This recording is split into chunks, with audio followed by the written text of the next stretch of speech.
Tonight, Clarissa Ward on assignment for 60 Minutes. Nepal is digging out tonight from a powerful earthquake centered just outside the city of Kathmandu, a natural disaster that killed more than 2,000 people. A tragedy with a similar dimension of human loss is taking place in the Mediterranean Sea. Last weekend, an estimated 800 migrants trying to reach Europe drowned when their boat capsized off the Libyan coast. Thousands of people had already died trying to make that same dangerous journey. They're part of the largest mass migration since the Second World War, fueled by the chaos and violence that have consumed the Middle East and North Africa. Every day, desperate migrants are packed into rubber rafts and overloaded fishing boats in Libya and sent toward the Italian coast. They spend hours or days hoping to be rescued before they sink. It is a dangerous gamble, and the odds are getting worse. We wanted to see what it's like to travel through those treacherous waters. Over a period of months, we followed the people on both sides of this life-and-death struggle. The Italian Coast Guard allowed us to join its search and rescue mission. With summer approaching and the weather improving, this is shaping up to be an unprecedented season of death in the Mediterranean. The story will continue in a moment.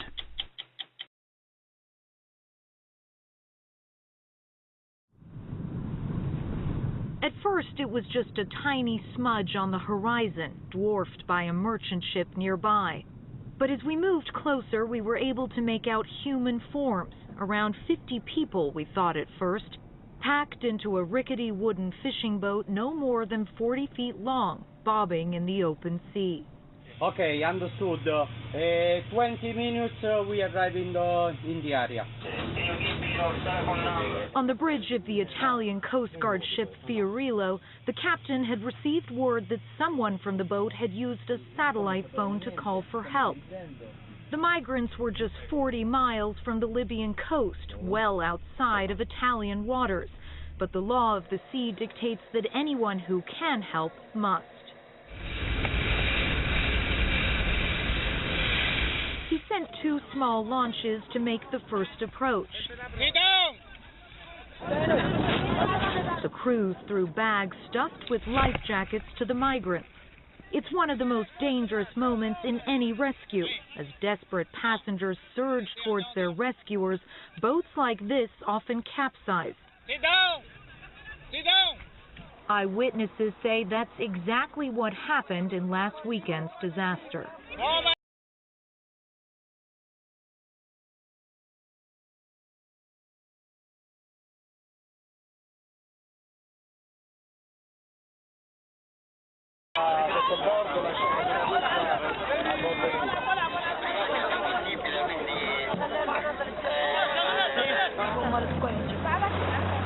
The Coast Guard ferried the migrants back to the ship before returning to collect more and more, an operation that lasted into the night.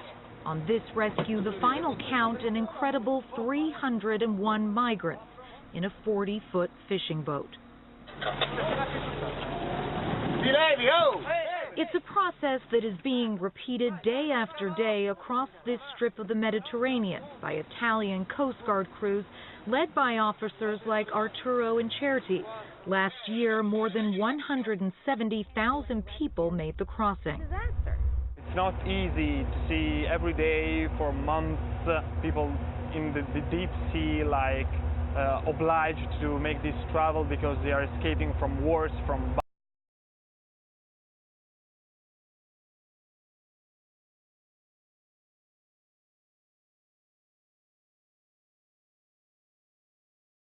horrible to understand.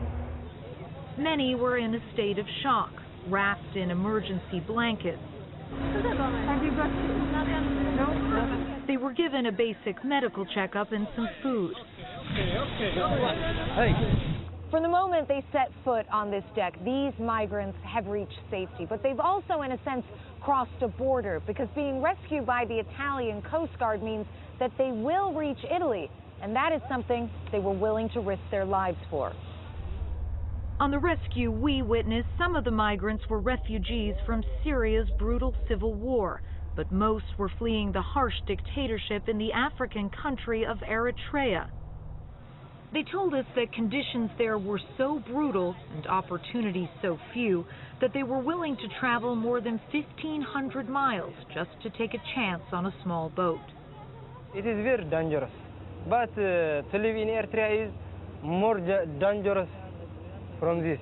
We talked to Mulu Amale and his friends, who said they spent weeks living on bread and water under the control of armed Libyan smugglers. All the Libyan, they have guns. It is very cruel people. Cruel people? Yes. Why? How were they cruel? What did they do? If you speak with your brother, they take... They smack you, they beat you? Yes. By the time they saw how small the boat was, they were too scared of the smugglers to back out.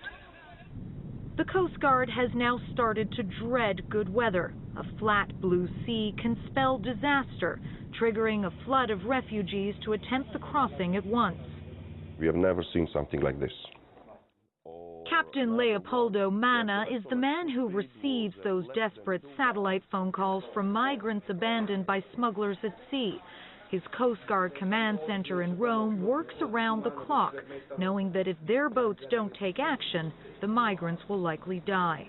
It's difficult to explain that sometimes we have 25 boats asking for rescue. We don't know exactly where they are, and they all ask to be rescued. And you can't rescue all of them. It's not possible to rescue 25 altogether, and you don't know where they are. Do they understand the risks? I believe that they understand the risk. But it doesn't stop them. I believe that they are so desperate that nothing will stop them. So it's like these smugglers are putting a gun to your head, though. I confirm. Something like that, as they put a gun in front of us to save these people, almost something like that. Most of the ships leave from Libya, where a complete breakdown of law and order gives smugglers free rein. Italian territory is more than 150 miles away, but the boats only need to reach international waters before sending an SOS. They call from these places, sometimes closer to Libya. They say, save me. I say, okay, I call Libya. Nobody answers from Libya. Simply they don't even answer the phone. No, they even don't answer to the phone. The Coast Guard is proud of the work it's doing. Welcome in Italy! But its resources are overstretched. Sometimes I feel alone. This is the truth. Alone in what sense? Alone. Alone because I have my guys, my ladies, my men, but I don't have other help, and I need to be helped. You need support. I need support, right. After days at sea, the migrants are sent to places like this. We visited Sicily's Mineo camp, which is home to thousands who have been pulled out of the Mediterranean. For many, Italy is a gateway to countries further north that are already struggling with immigration issues. The cost of feeding and housing so many new migrants in the midst of a financial crisis has presented Europe with a real challenge and no easy solution. Every time a boat goes down and a few hundred people die, we're shocked. We see it in the headlines, and then we go back pretty much to business as usual. Federico Soda is the International Organization for Migration's regional director for the Mediterranean. He welcomed this week's announcement that Europe would increase funding for its sea patrols, but says that more action must be taken. Where do you think the reluctance comes from? I think that it's a combination of immigration being not only a tricky issue, but in some countries almost a toxic issue. And also the fact that basically it's very easy to make the case that if we rescue people at sea, that encourages more of them to leave from North Africa and come to Europe. Does that not strike you as incredibly cynical? It's incredibly cynical. That's exactly what it is. So do you see this as a moral obligation? Yeah, it's a moral obligation, all right. Recent events have disproven the idea that deaths at sea act as a deterrent. There is a growing number of desperate people willing to do anything to get to Europe, and smugglers finding new ways to ship them there. The case of the so-called ghost ships is a perfect example. At the beginning of the year, traffickers in Turkey started taking large old merchant ships that were ready to be scrapped and filling them with hundreds of Syrians fleeing a bloodbath at home. The smugglers then pointed the ships toward Italy and abandoned them. The journey lasted 5 long days. In one case, passengers were crammed into a boat designed to carry cattle, but the relative safety of those big ships was a huge draw. The Turkish seaport of Mersin began to fill up with thousands of Syrians ready to make deals with the smugglers. We brought a hidden camera into the cafe where many of those first contacts are made. This table is where the smugglers are sitting together talking business. One of them had taken over this hotel to house all the Syrians who had already paid him to get on a ghost ship. Out in the courtyard, a middleman explained how everything works to a member of our team who was posing as a refugee. With me, it costs $5,500. Roughly $6,000 per person. Children under 8 travel for free, he said. It's not dangerous. These are all large ships. You call the Coast Guard to say, we're sinking, so they come to take you. Upstairs in one of the hotel rooms, we found Ahmed Zaid Al Abdu and his pregnant wife Fatima waiting with their 4 young children. Look at what they packed for the journey to Italy. Only these 3 bags. We had 2 big bags, but they said we are not allowed and that the bags will be thrown in the sea. We brought the family to a safe house to hear their story. Ahmed told us the bombardment in their hometown of Aleppo was so relentless that they stopped sending their children to school. So they sold their house to raise the $12,000 for the smuggler's fee.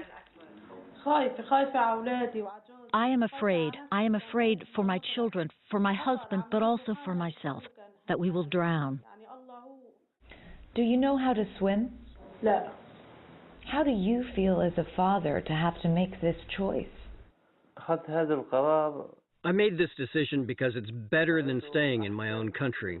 There may be a chance of dying on the way, but in Syria, death is guaranteed. People became like monsters. No one loves anyone anymore.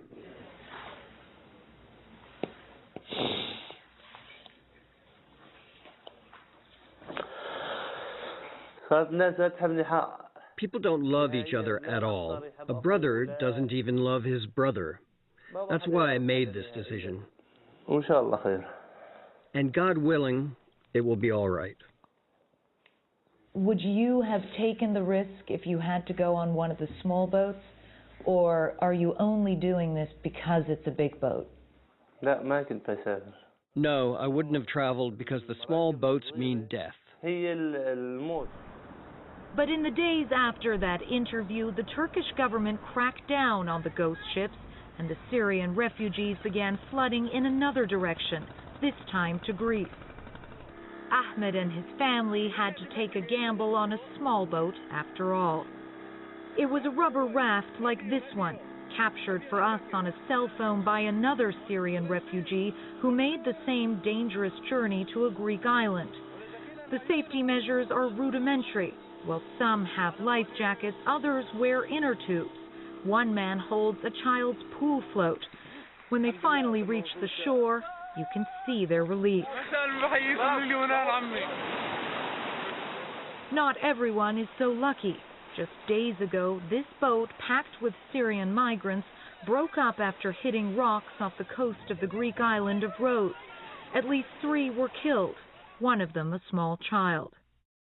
Ahmed and his family made the journey to Greece at night. He captured the moments just after they were rescued. They had reached Europe, but they too had paid a terrible price. Fatima had a miscarriage. Yet another casualty that will never be recorded. Most of those who die at sea sink without a trace. Many of the bodies that are recovered are never identified. They are buried in small plots in anonymous graves.